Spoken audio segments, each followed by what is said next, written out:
music engineer, a mixologist, one of the best that I know, Ava. What's up, brother? Thank you for coming. I appreciate you. Of course, man. How today been for you? So far, so good. Just low-key. Today's been a relatively chill day for the most part. Can't complain at all. That's good.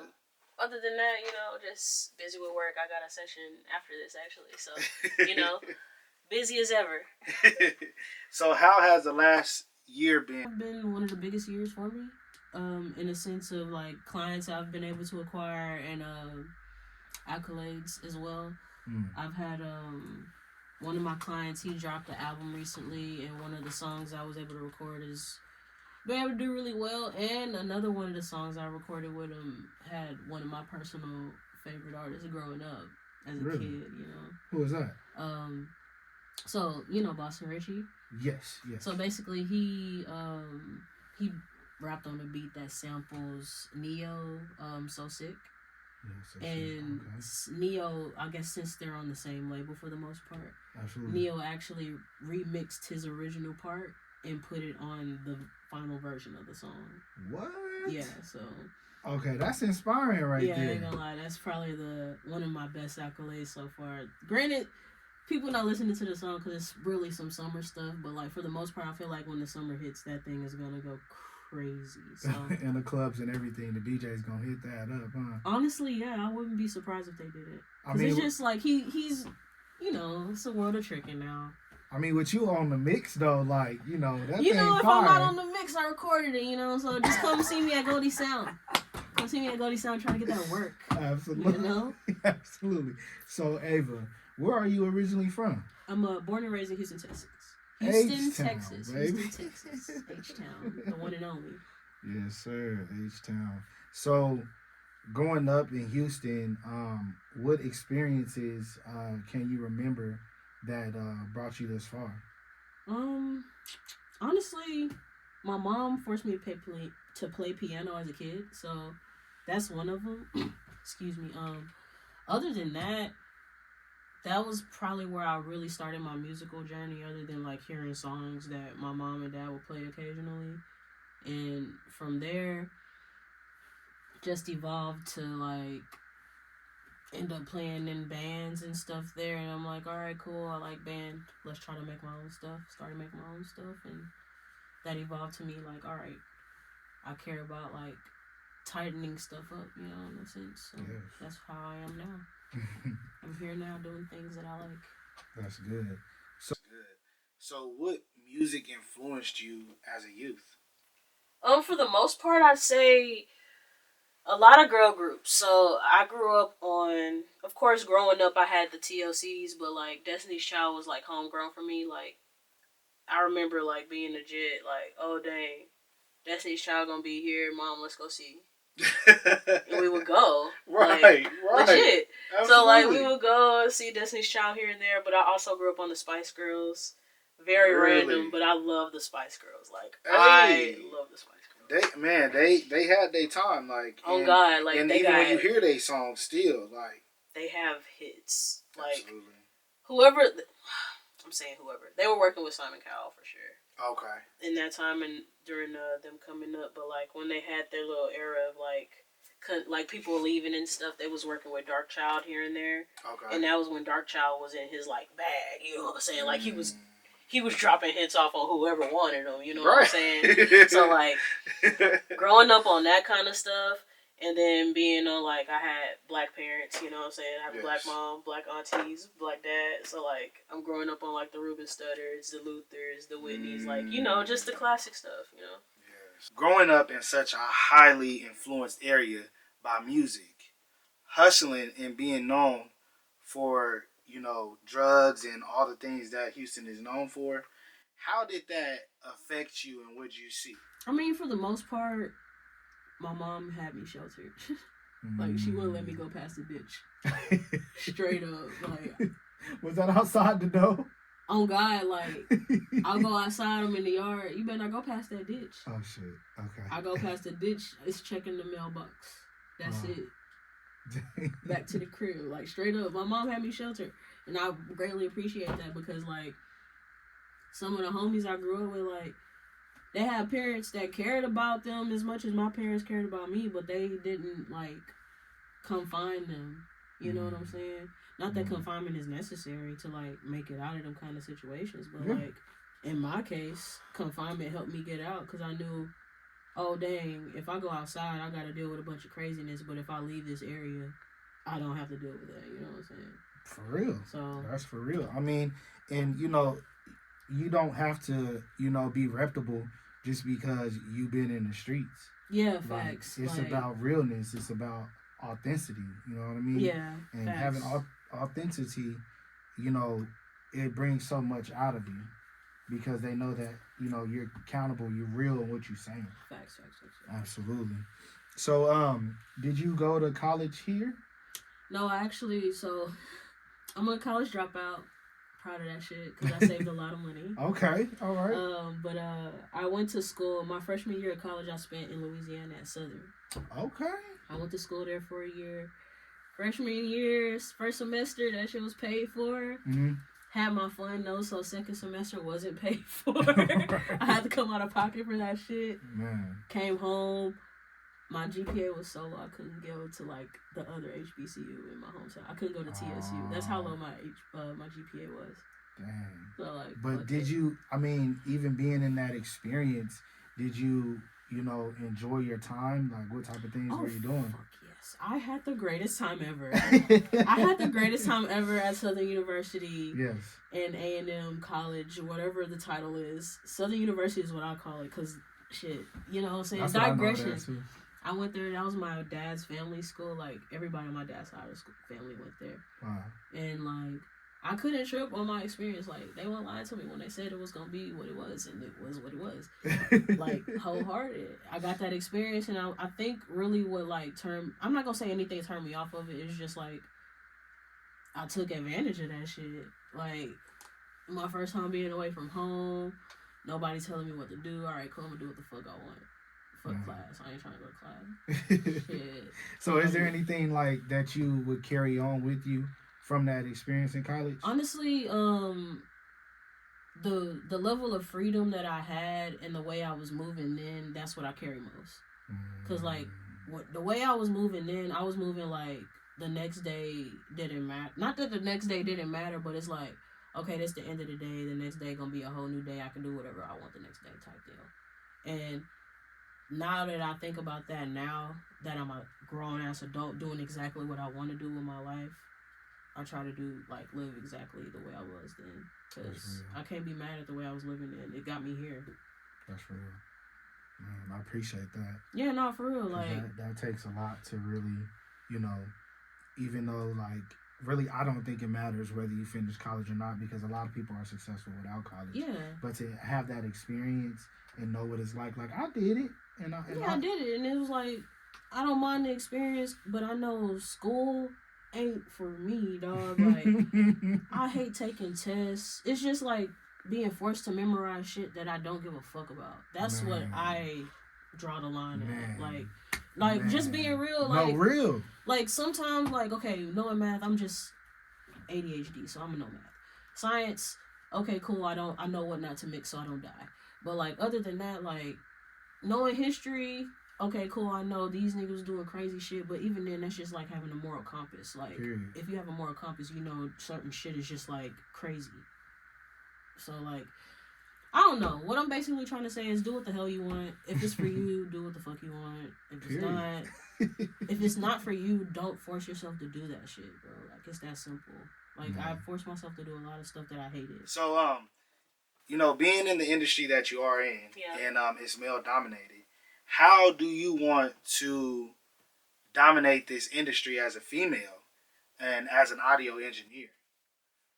I mean, for the most part, I just want the work to speak for itself. Like, I understand it's male dominated, and I understand I walk into every room with like maybe 2-3 L's automatically. You know what I'm saying?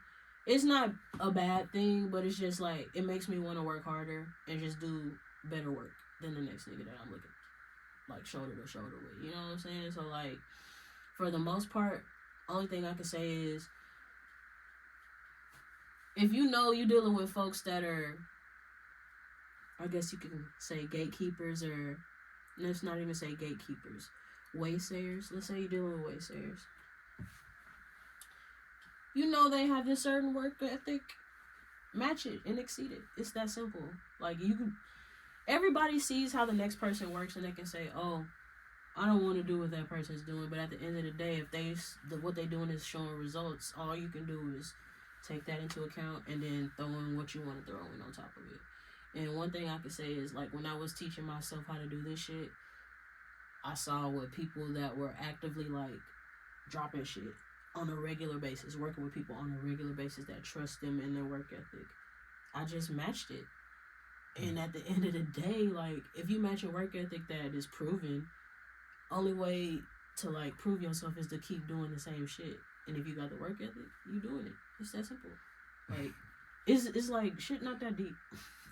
Like, at the end of the day, just do what the fuck you want at a high level or to your standard. And if you keep doing it and meeting your own standards or exceeding them, then there's no way the people that's around you not gonna see that shit. And they not gonna not pay you to do that shit type shit. You know what I'm saying?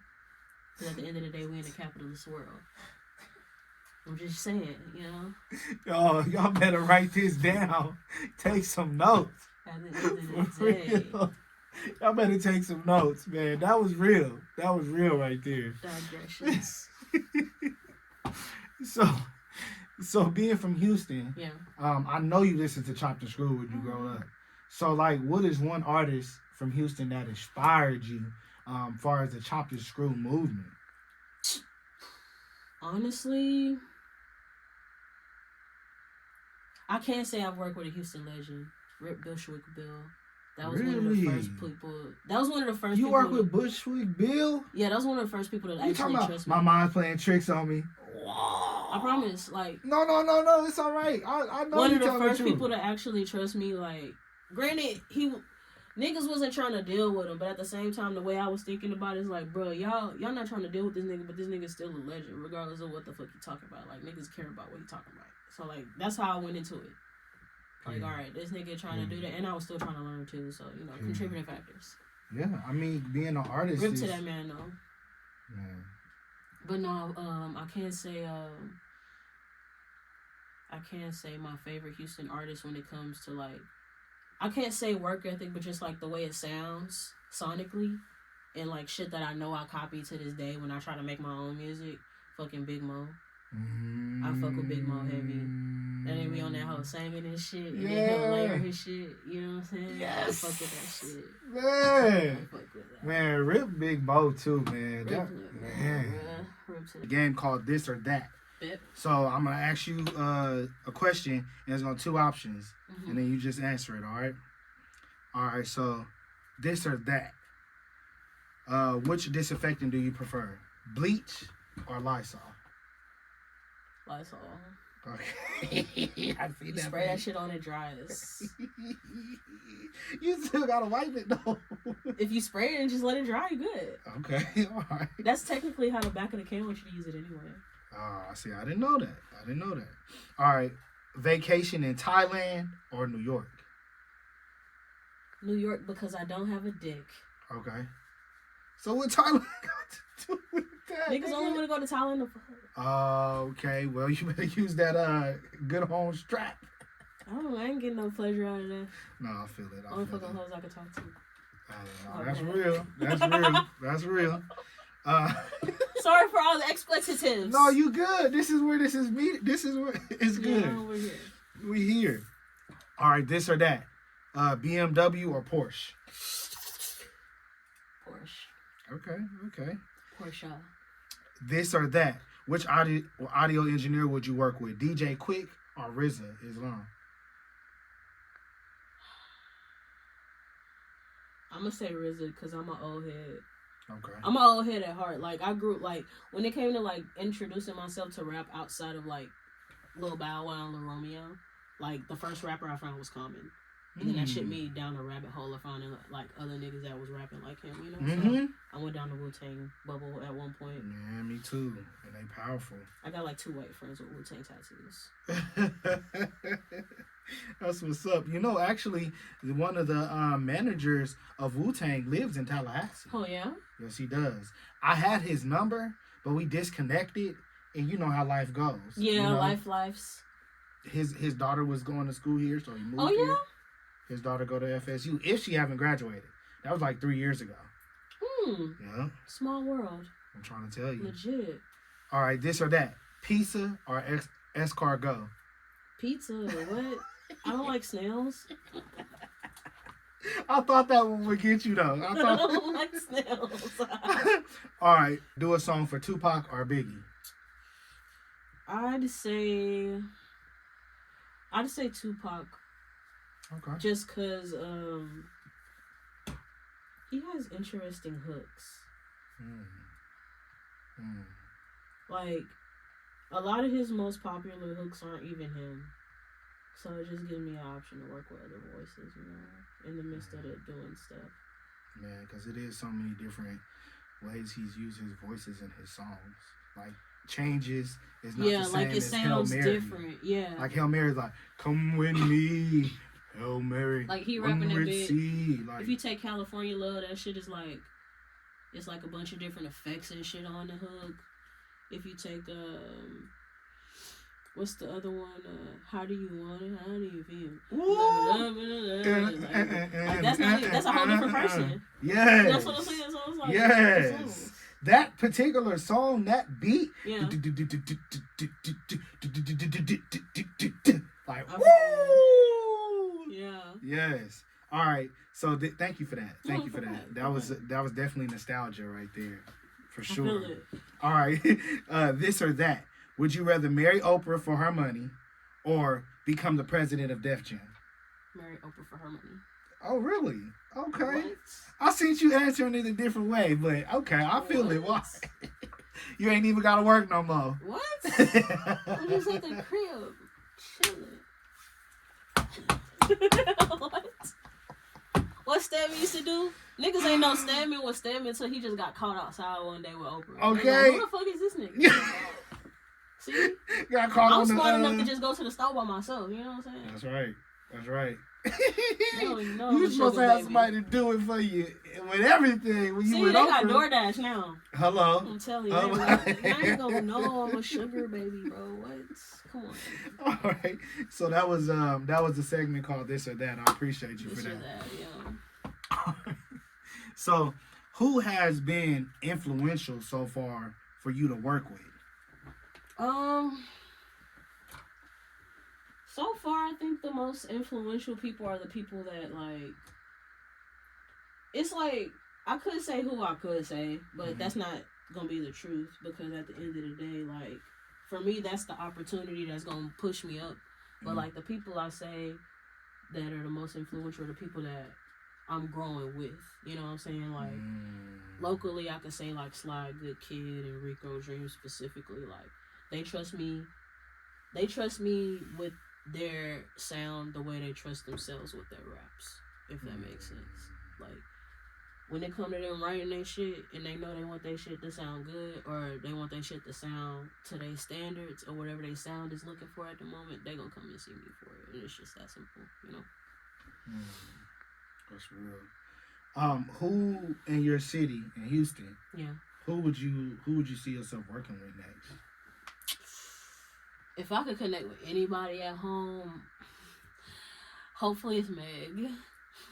Really? Okay. But if it ain't Meg, I fuck with Mona Leo real heavy too. She be rapping her ass off. I got some homies back home that's doing some stuff. Really, I could say who I would like really want to work with, and I can't even say if that man from Houston or not. I just know he been blowing up in Houston. D Baby, I fuck with D Baby heavy. If I could see D Baby out randomly in Tallahassee, like, D Baby, come to Tally one day, you know? Come see me. We can get some stuff going. Get your sound. You know, you can come over here, record. I can get your shit, you know, feeling heavenly and shit, you know? Digressions. I fuck with Maxo Cream, too. Okay, so I don't know who that is. I'm not gonna lie. Listen, Maxwell Cream, no, that sound familiar though. Maxo Cream. I'm trying to think of the last album. Not the one he just put out. The one before. The one before the last album he just put out. He put an album out in 2024. I think he dropped the one I'm talking about like 22. Either way, that's the album that introduced me to Mona Leo. Digressions. I fuck with that album heavy, and that's what I'm not gonna say that's what made me want to listen to Maxo heavy, but like you never know like what put you on the folks. Cause like I was back home when Maxo was blowing up, like when this dude was doing South by Southwest shows, blowing up out of nowhere type shit. But you know. So I know you like to eat because you're from the South. So what culture of food influences you? Like the heaviest. I love a good etouffee. And I love a good berry taco. Ooh. And just corn. Like, if you can introduce me to a new corn dish. Like, it don't matter what it is. I love corn. So, wait, have you had goulash? Like, see, it depends on what you mean by goulash. Okay, because it's like in Texas, goulash is like, you got, like macaroni noodles and, like, some ground beef and, like, some tomato sauce and shit. You know what I'm saying? It's just, like... Well, that's similar. It just don't have the it's similar, but it just don't have the noodles. Yeah, goulash don't have the noodles. It's just all the vegetables, veggies, and the meat and the sauce, like a stew. Yes, I fucking love a good stew. I love a good stew. I love a good stew. Man, a good stew with some cornbread. On God, jalapeno cornbread. What does a meal look like for you in the studio? What do you order when you're here? Whatever close and quick. Because half the time I don't have enough time to eat, bro. Nah. Oh God. Real. If I'm trying to put in a blunt and food, yeah, nah. Whatever's close and quick. That's what we eating. Okay. Straight up. So, what outside of music is a hobby that you enjoy doing? Playing the game. Straight up. Okay. 2K, GTA, COD, and I've been on Cyberpunk really heavy lately. Cyberpunk is my shit. I love Cyberpunk, yeah. All right, well, you got your gamer tag? Give him your gamer tag. Oh, it's, what is my gamer tag? King_Charlie21. Okay, y'all hit her up. All right, so, Ava, I appreciate you, giving me all this information because, I mean, you really inspiring to me. And I really appreciate you for that. What is one way that you want to make a global approach with your brand? Honestly, I haven't really thought about my brand much. I've just been so busy just working. Mm-hmm. But I realized that, like, just the work ethic and the work for itself can build a brand. Mm-hmm. So mostly what I've been thinking about is mostly just trying to get a logo. Like, prepare a logo that's, like, consistent to where it feels like a stamp more than anything, you know what I'm saying? Like, oh, somebody put something on there, stamp it, you know what I'm saying? So, like, I've thought about making myself a tag, or, like, making shirts, hats. I just don't know. I don't think that's, like, aligning with what my final goal for myself is at the time. But at the same time, there's room for growth. So that's real. That's just something that's on my plate to figure out. So, never be afraid to say you don't know. And that's it. Man, well, I appreciate you. Perfect, and I appreciate you for coming on the show, man. There's so much love. So much love. All right, y'all. Until next time, this is another episode of Bay Hard Talks.